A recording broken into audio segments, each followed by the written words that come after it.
نگران کابینہ کے نام فائنل ہو گئے، حلف برداری کی تقریب آج متوقع۔ ڈاکٹر شمشاد وزیر خزانہ ہوں گی، جلیل عباس جیلانی وزیر خارجہ، سرفراز بگٹی کو وزیر داخلہ بنایا جا سکتا ہے، تابش گوہر وزیر توانائی ہوں گی۔ نگران وزیر اعظم کی جانب سے کابینہ کا اعلان اب تک نہ ہو سکا، وزیر اعظم انوار الحق کاکڑ نے مشاورت کا عمل مکمل کر لیا۔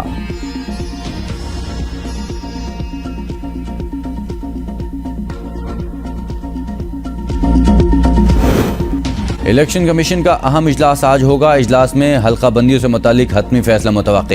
چیف الیکشن کمشنر سکندر سلطان راجہ کی زیر صدارت الیکشن کمیشن کے اجلاس میں نئے مردم شماری کے بعد حلقہ بندیوں کے معاملے پر غور کیا گیا۔ قانونی ٹیم نے حلقہ بندیوں کے حوالے سے آئینی و قانونی نکات پر بریفنگ دی۔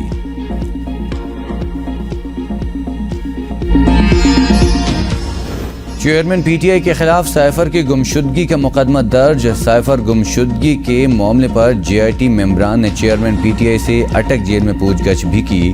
سائفر تحقیقات میں جے آئی ٹی کی جانب سے اعظم خان کی طلبی، سابق پرنسپل سیکرٹری ایف آئی اے آفس میں اعظم خان جے آئی ٹی کے سامنے پیش۔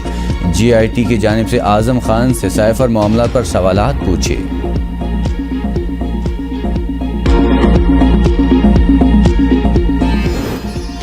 کراچی میں سچل تھانے کی پولیس موبائل پر نامعلوم افراد کا گرنیڈ حملہ اس وقت ہوا جب پولیس موبائل معمول کے مطابق علاقے میں گشت کر رہی تھی۔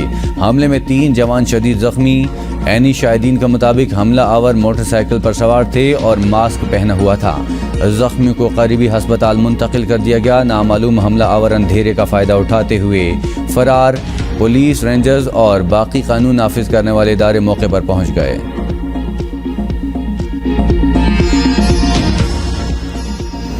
نگران وزیراعظم انوار الحق کاکڑ کی اہم ملاقاتوں کا سلسلہ جاری۔ نگران وزیراعظم سے سابق صوبائی وزیر بلوچستان میر سرفراز شاکر ڈومکی اور آغا شکیل احمد دورانی نے بھی ملاقات کی۔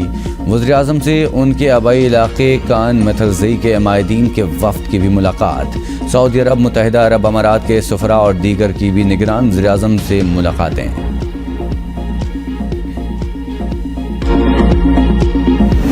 فیصل آباد کی تحصیل جڑاوالا میں توہین مذہب کے مبینہ واقعے کے خلاف احتجاج کرنے والے مشتعل افراد نے درجنوں مکان، گاڑیاں اور مال و اسباب جلا دیے۔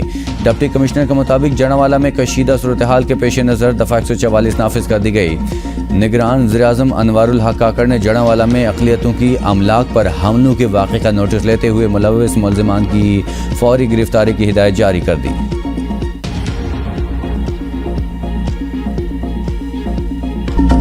دریا ستلج میں پانی کا بہاؤ تیز، گنڈا سنگھ کے مقام پر اونچے درجے کے سیلاب کا خدشہ، درجنوں دیہاتوں کا زمینی رابطہ ایک بار پھر منقطع۔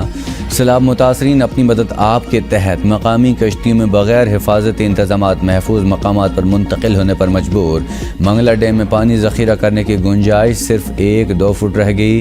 انتظامیہ کی دریا کنارے آباد رہائشی افراد کو محفوظ مقامات پر منتقل ہونے کی ہدایت۔ 23 اگست تک مانسون بارشوں کا سلسلہ جاری رہنے کے امکان۔ D G P D M A کی انتظامیہ کو دریاؤں کے اطراف دفعہ 144 کا نفاذ یقینی بنانے کی ہدایت۔ 16 ماہ میں شہباز حکومت نے خزانے پر کتنے ہاتھ صاف کیے؟ اسٹیٹ بینک نے اعداد و شمار جاری کر دیے۔ اسٹیٹ بینک کے مطابق حکومت نے مالی سال 2023 میں 13,007 ارب روپے قرض لیا۔ مالی سال 2023 کے اختتام پر حکومت کا قرض 60,839 ارب روپے ہے۔ حکومت کا مقامی قرض 38,808 ارب روپے اور بیرونی قرض 22,030 ارب روپے ہے۔ سپریم کورٹ بار کی نئی مردم شماری کے تحت انتخابات کا فیصلہ کالعدم قرار دینے کی استدعا۔ مشترکہ مفادات کونسل کے فیصلوں کے برخلاف عام انتخابات 90 روز میں کرانے کے لیے درخواست دائر۔ الیکشن کمیشن کو 90 روز میں عام انتخابات کرانے کی ہدایت دی جائے۔ درخواست میں استدعا: خیبر پختونخوا اور پنجاب کے نگران وزیر اعلیٰ کی مشترکہ مفادات کونسل میٹنگ میں شرکت کو غیر قانونی قرار دیا جائے۔ سپریم کورٹ حکم دے کہ الیکشن کمیشن ہر صورت 90 روز کے اندر انتخابات کرائے۔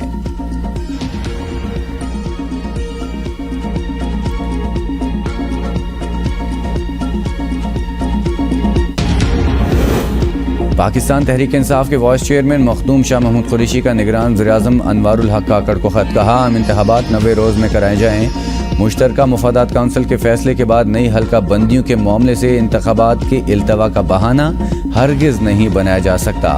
خط کے متن کے مطابق تحریک انصاف مشترکہ مفادات کونسل کے فیصلے کو عدالت میں چیلنج کرنے کا ارادہ رکھتی ہے۔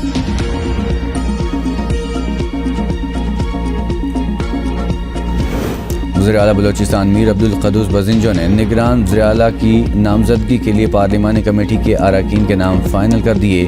حکومتی پارلیمانی کمیٹی کے نام اسپیکر بلوچستان اسمبلی کو ارسال۔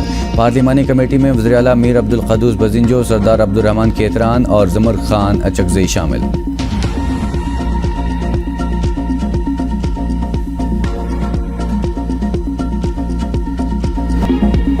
رضوانہ کا غم بھولا نہیں، ننھی فاطمہ امیر مالک کے ظلم کا شکار بن گئی۔ نوشہرہ فیروز کی 10 سالہ فاطمہ مبینہ تشدد سے جاں بحق۔ جسم پر تشدد کے نشانات، ننھی فاطمہ کی لاش سامنے دیکھ کر بھی والدین اولاد پر ہونے والے تشدد سے انکاری، پوسٹ مارٹم کے بغیر فوری تدفین کر دی۔ 10 سالہ فاطمہ پیر کے گھر ملازمہ تھی۔ والدہ کے مطابق غریب ہیں، بیٹی پیر کے گھر پر کام کرتی تھی۔ اطلاع ملی کہ پیٹ میں درد کے باعث فوت ہو گئی۔ فاطمہ کے باپ نے بیٹی کی موت کو طبعی قرار دے دیا۔ والدہ کا پوسٹ مارٹم کا مطالبہ، امیر مالکوں نے خاموشی اختیار کرنے کی قیمت محض 50,000 روپے لگائی۔ لواحقین کے مطابق واقعے کو دبانے کے لیے لاش کے ساتھ پیر نے 50,000 روپے بھی دیے۔ پولیس نے ملزم کو گرفتار کر لیا۔ واقعے کا مقدمہ درج۔ اسلام آباد میں کم عمر ملازمہ اندلیب پر مالکن کا وحشیانہ تشدد، بچی کا بدن گرم چمچے سے جلایا گیا، چہرے اور سر پر بھی زخموں کے نشانات۔ اندلیب روزانہ تشدد سہتی رہی، غریب والدین نے گاؤں سے دور نوکری پر بھیجا۔ مالکن نے پہلی تنخواہ تو ادا نہ کی مگر جسم زخموں سے چھلنی اور شخصیت ظلم سے مسخ کر دی۔ مالکن نے بیٹی سے ملنے آئی ماں کو بھی زبردستی کمرے میں بند کیے رکھا۔ مرضی کا بیان ریکارڈ کرانے کی ویڈیو بنانے کے بعد ہی غریبوں کی جان چھوٹی۔ اندلیب کی والدہ کی مدیت میں تھانہ ترنول میں مقدمہ درج۔ مقدمے کے مطابق گھریلو مالکن تعویذ دھاگے کا کام کرتی ہے۔